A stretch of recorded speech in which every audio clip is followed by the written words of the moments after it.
Hi guys, in today's video we're going to take a look at the reactivity of the halogens, trends in reactivity, displacement reactions looking at their redox reactions, reactions of fluorine and astatine, an exam style question, and finally a summary. So let's go ahead and begin by looking at the reactivity of the halogens. The halogens are incredibly reactive, and that's because they're so highly electronegative. You may know that one of the most electronegative elements is fluorine. Now, what does this mean in reality? It means that they have a high level of attraction for the electrons in a covalent bond. Here we have hydrogen chloride. We have hydrogen bonded to chlorine, one of our halogens. And in this diagram, I've shown just the atomose shell of electrons for each of our atoms. So here we have our covalent bond. And as the chlorine is so electronegative, more electronegative than our hydrogen, that pair of electrons is attracted more towards the chlorine atom than it is towards the hydrogen.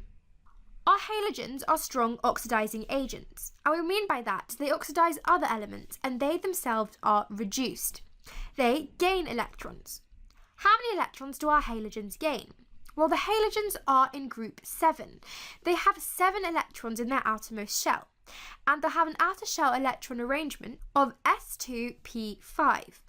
And it's for that reason that the halogens tend to form 1- ions. They gain an electron to form these halide ions with a full octet in their outermost shell. They seek to gain a noble gas configuration, seeking to gain 1 electron, as you can see here, to form a halide ion. Here you can see our chlorine atom.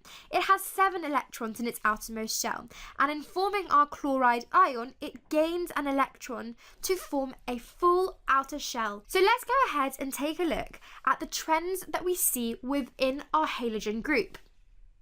The first trend we're going to look at is the reactivity of our halogens, and the reactivity of the halogens decreases down the group. Fluorine at the top is the most reactive, and as we move down the group, reactivity decreases. Why is this? As we know, as we move down the group, electron shielding increases. The atomic radius will increase, and this is because of this increased shielding effect that I previously mentioned. As a result of this increased shielding effect, the outermost electrons are less strongly attracted to the nucleus. Here I've drawn an atom of fluorine and an atom of chlorine, and although my drawings aren't to scale, they reflect the fact that chlorine has more shells of electrons and will therefore experience a greater degree of shielding. As a result of this greater degree of shielding, the outermost electrons in chlorine are less strongly attracted to the nucleus, and an atom of chlorine will have a larger atomic radius than an atom of fluorine. Hey guys!